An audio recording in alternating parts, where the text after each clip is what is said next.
السلام عليكم ورحمة الله وبركاته. كبجمتوتا في دعوتوتا وردفتوتا يوتيوب شانال هاليما أورلتو جرت أرجمتن ويلكم وردفتوتا كي عشما بكم جرتنتي نجين رحماني كلمن كمني اسم برحاجرات ولا في جيس صديق أبدا أصون جنة إجا وردفتوتا كي أسوقما فيديو كياتين دبر ردورة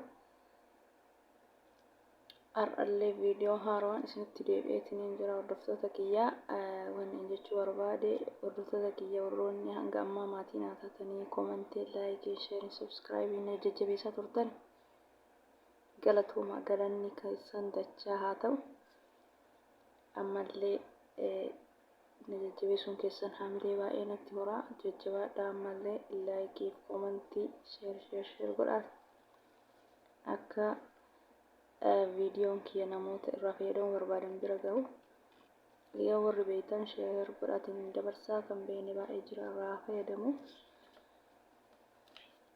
وروني هارو وتاتني يوتيوب شانال كي كنا فروني يرو يو افتني اللي ويلكم انا دفو يوتيوب شانال كي جلا فيديو ابي يوتيوب تنتفيدمو فيديو غرغراني كبا akkasuma gorsa garagaraa ni qaba waan beekurraa gorsa isinii dabarsee jechuu egaa hordoftoota kiyya yaa waan isin fayyadu viidiyoo 199 wanta isin fayyadu keessa gaddeemaa ilaalatti wanta isin fayyadu irraa fayyadamaa like share godhaa warroonni haarawaa YouTube channel kanaaf taatan warroonni YouTube kana subscribe godhin akkuma seentanii viidiyoo daawwattanii subscribe godhaa. Egaa hordoftoota kiyya yoo nu waliin jabeessine nuti nu jabeessa yoo nu waliin guddifne namni nu guddisu hin jiru sabni biraa ji'a 3 keessatti osoo ji'a 5 ji'aan guunne ol guddiseetiniin sadarkaa moonii ittiin gahetiniin yuutuubiin nama biraa gadi aanan ka 2,000 3,000 5,000 gadi hin jiru gadi aanan jechuudha. Sunuu nama yeroo gabaabaa banase malee nama ture miti. Kanaafuu YouTube channel kiyya video kiyya namni ilaalu garuu baay'eedha. Maali yaa ummata keenyaa maa videoon kiyya isinitti hin tolle yoo isinitti hin tolle nutti hin tolle jedhaati sirreessi jedhaati wanti jalannaa barreessa. Maaliif haalli jireenya biyya namaa akka feetetti biraankii garagaraa diraamaa garagaraa wantoota nama hawwatu wanta nama kolfisiisu namni mana namaa jiru waraabuu hin danda'u ni beeytanii warroonni kushina namaa keessa jirtanii. Kanaafuu inshallah hagaa habiyyi kiyyatti galeetiin viidiyoo miidhagaa nama hawwatu biraankii diraamaa garagaraa isinii waraabuuf ammaani warroonni ilaaltan baay'eedha. Asuma YouTube channel kiyya please subscribe godhaa like share commentii barreessaa subscribe godhaa subscribe isaa dafee akka guddatu baay'ee gadi bu'aadha. Ammallee like hin jiru share hin jiru ofii namni daawwatu nama baay'eedha. Garuu namni subscribe godhu hin jiru akkuma seentanii daawwattanii subscribe godhaa subscribe itti godhuuf humna isin hin gaafatu yookaan mallaqa isin hin gaafatu like illee akkuma san humna isin hin gaafatu mallaqa isin hin gaafatu maaliif wal jajjabeessuudha. Maaliif akka yoo nuti guddaan Oromoon guddate jechuudha namni martuu haa guddatu namni martuu haa dalagatu nama maraa jabeessa ana qofaa miti akka kiyyaa baay'ee jira. Kanaafuu kiyya keessattuu ana hordoftoota baay'een qabu ani maaliif akka namni nama kadhataa oolu san laayivii banee yeroo baay'ee nama kadhatu san hin kadhadhu ani bakka tureetiin hin jira amma hoggaa fooyyii haga ammaa mooniyyuu guutuu hin dandeenye sa'aatii isaatu guuttachuu hin dandeenye jechuudha. Maaliif ofii namni baay'ee ilaalu nama kumaa oli namni ilaalu baay'eedha. Garuu subscribe isaa baay'ee gadi aanadha. Namni subscribe godhu hin jiru like illee hin jiru. Kanaafuu bilisooron irra seentanii daawwattan akkuma irra seentanii daawwattanii geessitanii viidiyoo subscribe like share godhaa walaa guddifnu nu marti kennaa osoo ishee xiqqaa guddaan jenne hunduu haa guddatu hunduu Oromoo kennaa Muslima kennaa yoo guddate biyyalleef bu'aa qaba ofilleef bu'aa qaba. Keessumayyuu namoonni biyya namaatitti yeroo ammaa kana wanni nu miidhuu sababa dalagaa biyya keessaa dhabamaati. Kanaafuu mee kun honuma haala salphaadhaa wanni isin miidhuu hin jiru. Subscribe godhaa isin jedha Oromoo kiyya walaa jabeessinuu isin jedha. egaa haasuma naasaallee isinitti guddisee hin jira hordoftoota kiyyaa waa'ee viidiyoon kee kanarra qabadhee dhufee maal qabattee dhufte jechuun keessan nafu wanta fuula keenya dibata mana keenya keessatti haaluma salphaan fuula keenyallee faayidaa guddaa qabudha jechuudha. Ani maaliif an amma gara hoggaa afurii ga'ee kan hin jira waa'ee meekaappii kana odda dibatu dhiise. Ani durallee biyya namaa kana keessa hoggaa 8 durallee baay'een dibadhu yeroo tokko dibadha malee. Kanaafuu amma dhiiseetiin hin jira kan isa caalu wanta mana keenya keessatti argamudha jechuudha. Faayidaa isaa nu garuu irraan beeynu biyyoonni garaagaraa faayidaa isaa sirriitti beekanii sirriitti itti fayyadaman. Wallaahi meekaappii caalaa kan fuulli namaa lallaafu yoomuu calalaqu kan yoomuu turu jechuudha. Baadam wanta kana dibattanii geessitanii immoo faalziinii ta'ee kireemii fuulaa nusuu ta'ee ni dibattanii fuulli keessan yoomuu akka nama meekaappii dibate haala gaariin bareeda. Warri dhiirallee dibadha dubartillee dibadha maaliif barbaachisaadha fuula keenya. Warroonni dhiiraa akka fuula shifiniina'ullee akka fuula gurraachatullee dhiiraa dubartiin jedhu dibadha isinillee. Kanaafuu fuula keenya jala ijaa kana kan gurraachessuu asirra kan shifiniinessuu bakka fuula keenyaaf kallacha kana baay'ee barbaachisaadha. Dhiiraa dubartii osoo hin jenne dibadhaa qaama keessan saamunaa foolii hin urgoofne jechuudha. Saamunaa urgaa hin qabne saamunaan urgaa qabu fuula keenya nu shifiniinessa. Ani hin beeku fuulli uumamaan nama tokko garaagara. Ani amma saamunaa foolii qabu yoo fuula kiyyaan dhiqadhe na shifiniinessa. Keessumayyuu obboleeyyan kiyya mana namaa kushiina arabaa keessa dalaynu hundi keenya jechuudha. Fuulli keenya hafuura nyaataatiin ammallee ho'iinsa ibiddaatiin nu shifiniinaa. Ammallee nu walitti butama akka nama dulloome jechuudha idimee malee. Namni hoggaa 30 hoggaa 60 fakkaata. Akkuma sanni hoggaa 20 hoggaa 40 fakkaata. Maaliif yeroo malee dullummaa yeroo maleeti jechuudha. Kan idimeen namaa ga'ee dulloomanii miti. Fakkeenyaaf nama jara nu amma bira dalaynu kana hin beeytanii hundi isaaniitu wanta mana keessatti argamu faayidaa isaa kana dibatanii fuulli isaanii kanaaf dafee hin dulloomne jechuudha. Isin hunduun argitanii madamiin keessan hunduu ni dibata. Yeroo maraa ni dibatti. Yeroo gabba'uuf kaate isa dibatti mana keessa yeroo mana keessa taa'an ni dibatan yeroo baay'ee isaa. Kanaafuu isinillee itti fayyadama. Anillee qaata itti fayyadamuu jammareetiin hin jira. Amma wanti fuulaa kun immoo baay'ee bareeda. Maaliif bunaa fi ammallee bunaa fi daa'ima zayituun jechuun isa kana fuula keenyaaf baay'ee faayidaa guddaa qaba. Ani isa kana fayyadama. Zayituun gosa hedduun jira. Hunduu tokkuma itti fayyadama. Zayituun kana wanta kanatti ni naqanna. Waan akkanaa kana jechuudha. Maankaa takka waan yeroo takkaaf nu ga'u jechuudha. Isin mul'ata jedheetiin yaada. Waan yeroo takkaaf nu ga'u. Nama waan yeroo tokko qofa barbaada guddiseetiin waan jiruuf irraa araaraa jechuudha. Egaa amma anka isinii qabadhee ittiin dhufe irdii yookaan afaan arabaatiin kurkumfa jedhamu isa kana. Namni isa kana hin beekne hin jiru. Irdii yookaan afaan keenyan irdii afaan arabaatiin kurkum jedhama. Isa kana zayituunadha. Zayituun isa kana zayituun maankaa tokko ammallee irdii kanallee yookaan kurkum jedhama. Yoo mana keessan dhabamu isa kana maankaa takka isallee maankaa takka isa dabala. Bismillah.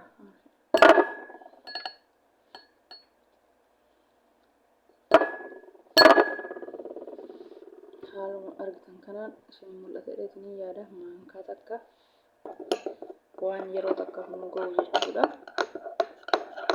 yeroo san fuula keenya awwala saamunaa fooliin qabneen dhiqanneetiniin goggogsaniitiniin dibannaa. An amma fuula kiyya saamunaa dhiqadheet goggogsadheetiniin dhufe maaliif hijaaba waan uffadhuuf shari'aan naan ajaju fuula kiyya dibataa isinitti agarsiisu. An hamma harka kiyya dibadheetiniin isinitti agarsiisa. Nafaana tura. Egaa akkuma isinitti agarsiise kana qoffaan zayituuna. Zayituuna namni hin beekne hin jiru yookaan afaan biyya keenyaatiin zayitii weeraa jedhama. Zayitii ejersaa jechuudha. Zayituunuma jedhama. Akkasii lammaffaan irdii yookaan kurkumii maankaa takka maankaa xiqqeeshuu jechuudha. Waan gizee tokkoof nu ga'u jechuudha. Sadaffaan immoo daa'imallee maankaa takka akkasuma. Daa'imallee maankaa takka, zayituunillee maankaa takka, irdii yookaan kurkumii kanallee maankaa takka. Fuula keenya saamunaa foolii hin qabneen ba'aadda dhiqannee goggogsanii geessinee booda kana sadii walitti daballee fuula keenya sirriitti masaajii goonee sirriitti dibnaa jechuudha. Sukkuumnee jechuudha. Masaajii jechuun afaan Arabaatiin sirriitti sukkuumnee akka inni qaama keenya wal fudhatu jechuudha. Kanarrallee sirriitti sukkuumnee sirriitti hanga daarii mataa keenya ga'utti jechuudha. Akka fuulli keenya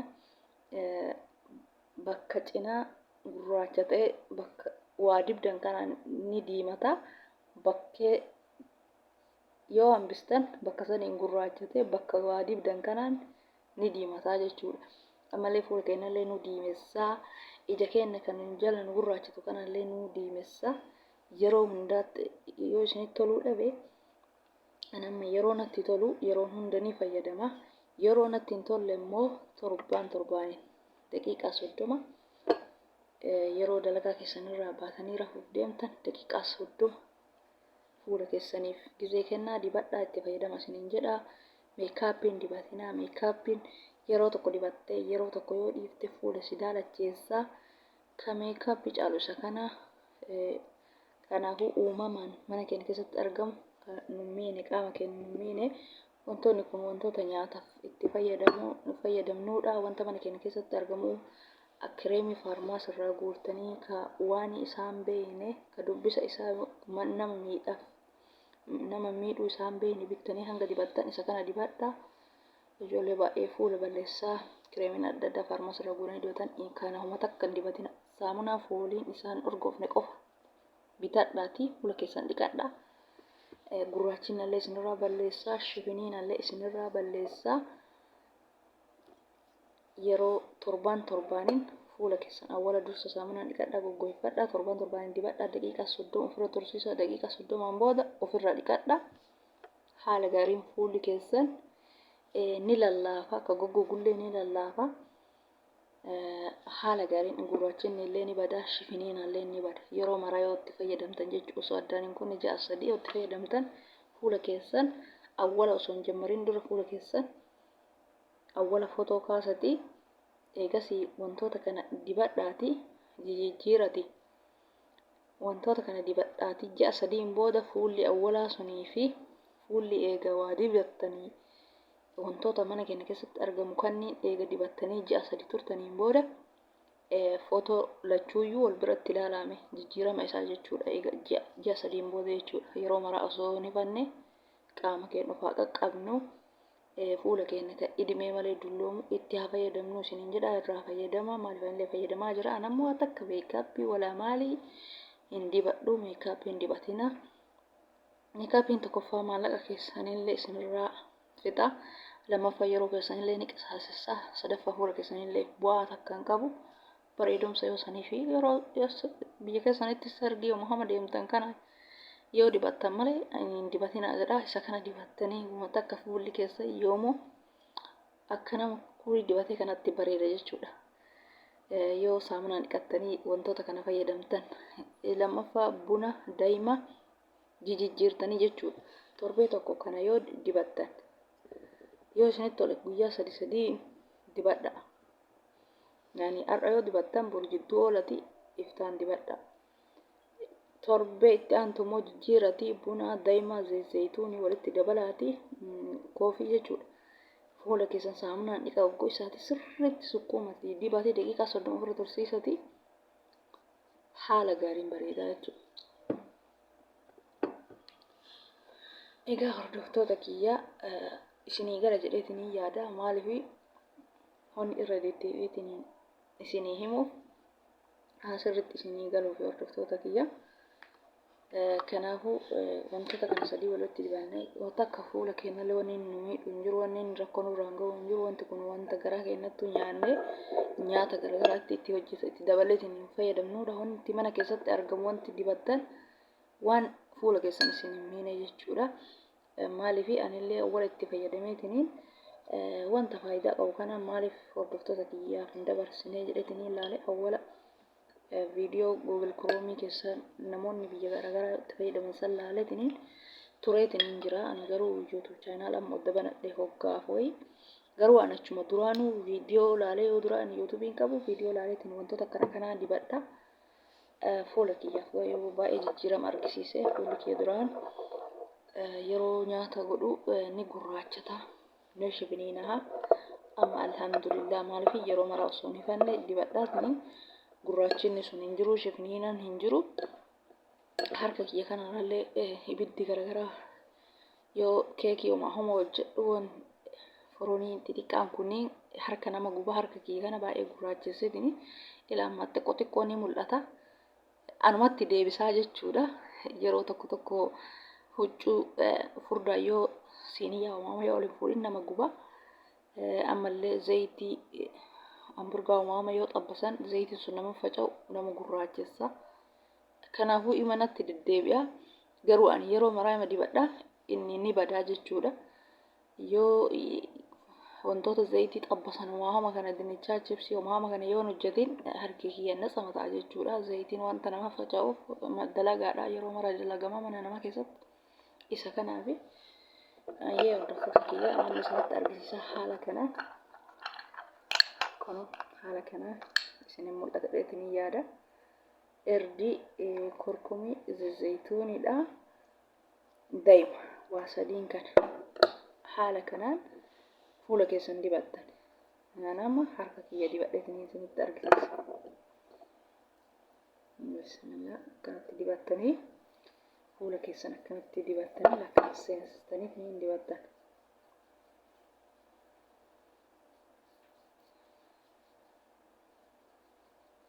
Haala kanaan dibattanii daqiiqaa 30 booda ofirraa dhiixanii jechuudha. Fuula keessan dibattanii harka fuulallee ni dibattan. Ani amma kaameeraa boodan dibadhaa. Dibachuu amma waan hin dandeenyeef harkuma isinitti argisiisaa jechuudha. Haala kana wanta takkaallee wanni isin miidhu hin jiru fuula keessaniif baay'ee bareeda. Waan mana keenya keessatti argamu baay'ee salphaadha. Fuula keessa yeroo maraa dibadha. Ila akka ajaa'ibaa kanatti lallaafa harki jechuudha. Fuulillee akka ajaa'ibaa kanatti yeroo hundaa itti fayyadamaa ishee hordoftoota kiyyaa. Egaa viidiyoon dirqama dheerachuu qaba akka isinii galuuf ammallee akka isiniin mul'isuuf. Maaliif yoo viidiyoon sirriitti isin hin galle itti fayyadamoo dhiisuun ni mala. Itti fayyadamaa ilaalaa hanga ji'a 3 osoo addaan hin kunne jijjiirama qaama keessanii ilaalaa. Ka walitti shunturatu, ka ilmee malee dulloomu, ka shifiniina'u, ka gurraachatu haaluma salphaan isinirraa badaa jechuudha. Egaa daqiiqaa 30 booda eega ofirra tursiisnee haala kanaan ofirraa dhiqannaa. Egaa hordoftoota kiyyaa hanga viidiyoo biraatii walitti deebinutti assalaamu alaykum warahmatullaahi wabarakaatu isiniin jedha. Nagaatti hordoftoota kiyya.